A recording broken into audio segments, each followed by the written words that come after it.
Estamos juntos mais uma vez para estudar a lição da Escola Sabatina. Nesse trimestre, o terceiro trimestre de 2024, o assunto é esse aqui, o Evangelho de Marcos.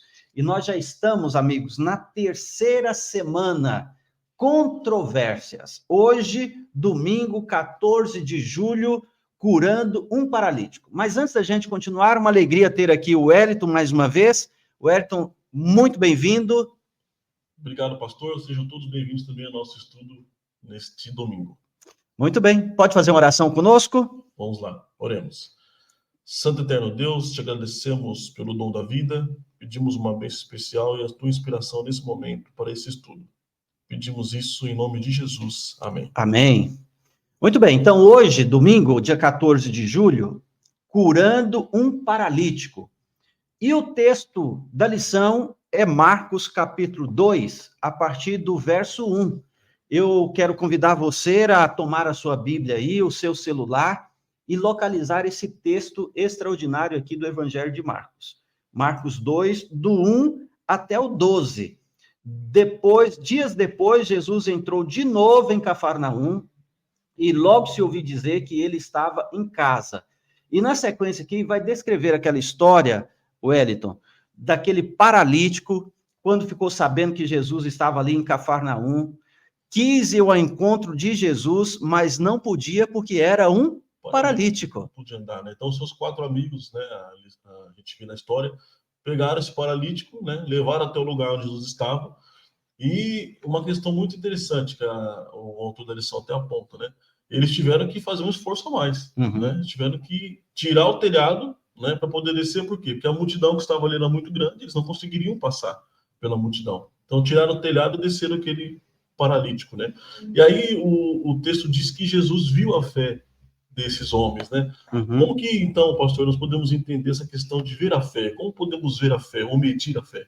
É um fato realmente muito interessante, Wellington, você está se referindo aqui ao verso 5, depois que eles descem, né, o paralítico, naquele leito, no telhado, o verso 5 diz assim, vendo-lhe a fé, Jesus disse ao paralítico, filho, os seus pecados estão perdoados. De fato, a fé, assim como o amor, são coisas difíceis de serem medidas. Às vezes a gente pergunta assim, você tem fé? O tamanho da sua fé? Você tem muita fé, pouca fé? Não é? Mas como que a gente mede a fé de uma pessoa? A fé e o amor são coisas que a gente só consegue mensurar se tiver ações. E veja, não foi uma coisa fácil. Queriam ir ao encontro de Jesus, foram barrados pela quantidade de gente ali e encontraram uma saída, né? Tiveram que calcular o local, exatamente onde que Jesus estava dentro daquela casa, abrir o telhado, descer.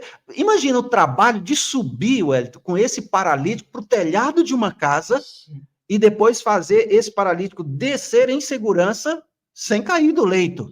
Né? Então, toda essa movimentação, Jesus que estava ali falou assim, é um ato de fé. Claro. Não é só um sentimento. Não é só ter a ideia, né? Exato. É executar. Né? Executar com perfeição. Então, aqui é uma coisa bacana para a gente trabalhar e pensar. Fé, afinal de contas, o que é fé? Porque tem muita gente que diz assim, eu tenho fé que Deus vai fazer isso, eu tenho fé que isso vai acontecer para mim, eu tenho fé que eu vou conseguir. Mas fé não é uma barganha com Deus, não é você esperar que Deus faça algo em seu favor. Então, a gente poderia aproveitar esse episódio da cura do paralítico e refletir um pouquinho o que é a fé. Né? Porque muita gente pensa que fé é aquela questão assim, eu acredito que Deus vai fazer isso por mim, eu tenho fé que eu vou conseguir, eu vou fazer que Deus vai abrir as portas, Deus vai me dar um emprego. Mas, afinal de contas, o que é fé? Fé é o que Deus pode fazer por você ou é o que você pode fazer por Deus? Esses 4 amigos e o paralítico fizeram. Eles não ficaram esperando a cura, eles deram um passo. Então, fé é ação. A própria Bíblia diz, né? Fé sem obras é morta. Então, para medir a fé, precisa ter as ações. E nesse caso aqui, foram grandes ações. Foram grandes ações. E uma coisa interessante, que logo no verso 5 ali, né? Depois que eles Jesus viu a fé deles, como diz o texto, né? Jesus falou para o paralítico, né? Olha, filho, seus pecados estão perdoados. Agora, essa fala de Jesus gerou uma situação controversa naquele momento, naquele local. Por quê? Porque Jesus estava preocupado com o paralítico, a situação espiritual dele, né? E quem estava ali não estava preocupado com isso. Estava preocupado em desmascarar Jesus por aquilo que ele falava. Então, os líderes da época estavam ali observando, e o que eles fizeram? Quando Jesus disse as palavras, falaram assim, não, eles pensaram mentalmente, né? Assim, olha, mas como pode um homem desse perdoar os pecados? Isso é uma blasfêmia, porque só Deus é quem pode perdoar. Então, gerou uma situação controversa, né? E aí Jesus teve que ter todo um jogo de cintura e uma argumentação, né? Um tipo de argumentação para poder se opor ali naquele momento, né?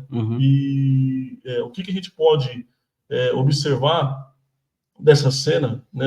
Como que Jesus teve que agir ali e qual foi essa situação controversa que ele teve que, naquele momento, já se preparar para poder continuar ali pregando a mensagem. É isso que estava fazendo. A lição é maravilhosa e ao pensar nesse episódio, a gente pode tirar grandes lições.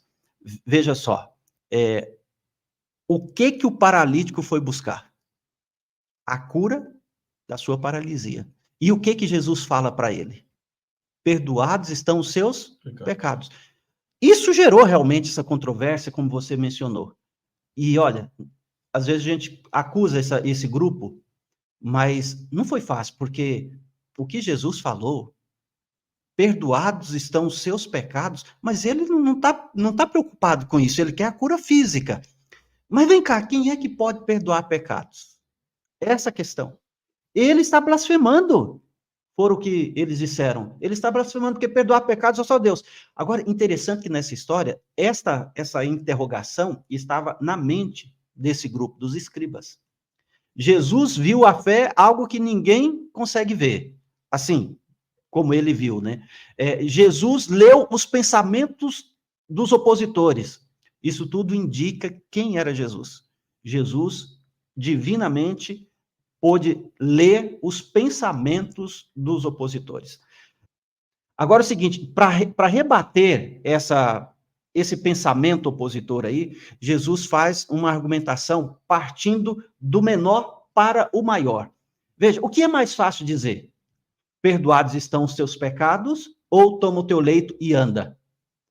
Bom, você, o que você acha? É mais fácil dizer perdoados estão os seus pecados ou mandar o paralítico se levantar? Pensando nisso, o que era mais fácil? Perdoados estão os seus pecados. Então, Jesus vai falar de novo. Mas aí ele surpreende dizendo, eu vou fazer o mais difícil. Não vou fazer o mais fácil. Vou fazer o mais difícil agora. Toma o teu leito e anda. E o homem saiu andando. O homem ia continuar paralítico, né? Então, ele falou algo a mais, né? O mais difícil, né? E aí, aquelas pessoas ficaram em choque, né? Porque eles olharam assim e falaram assim, não, se ele conseguiu fazer um paralítico andar, por que então ele não perdoaria os pecados, né? Perfeitamente, Wellington. Agora, o interessante dessa história também, Wellington, que o paralítico, o que ele fala? Na cena que a gente vê aqui em Marcos 2, 1 a 12. Ele não fala nada. Ele não fala nada. E olha só, às vezes a gente confunde fé com falatório. Fala. Nossa, essa pessoa é de fé. Olha como que ele fala. Não, fé não tem muito com o que falar. Fé tem a ver com fazer. A fé desse homem foi expressa sem nenhuma palavra. E Jesus curou alguém que não falou uma única palavra. Que maravilha. Nós agradecemos ao Wellington por estar aqui conosco nesta hora e agradecemos você também. E antes de terminar, eu quero dar um desafio para você. Leia a Bíblia, leia a sua lição e, se preciso for, leia esse episódio no livro Desejado de Todas as Nações e descubra onde essa história aconteceu. Você leu aqui comigo, no capítulo 2, verso 1, que Jesus estava em uma casa. De quem era essa casa? Porque eu já ouvi alguém dizer aí que era a casa de Jesus que ele tinha em Cafarnaum. Você sabe qual é? Descubra, comenta aqui conosco e interaja com a gente de quem era essa casa que Jesus efetuou esse milagre e teve o telhado descoberto para o paralítico descer. Um forte abraço, que Deus abençoe a todos e até o próximo estudo.